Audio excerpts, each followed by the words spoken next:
फौजी का सपना होता है कि कम से कम एक बार वॉर में जाने का मौका मिले। For Vikram this was it. Indian army की हर रेजिमेंट, हर बटालियन घुमरी बेस में मौजूद थी। दुश्मन का सामना तो विक्रम पहले भी कर चुका था, लेकिन ये तो कुछ और ही था। They had no idea how difficult it was going to B.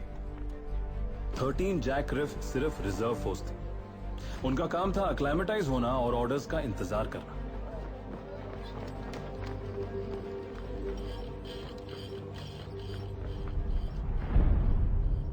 एक छोटा सा कौन क्या हो गया, डॉक्टर राजेश कहता है कि मैं अनफिट हूँ वॉर के लिए।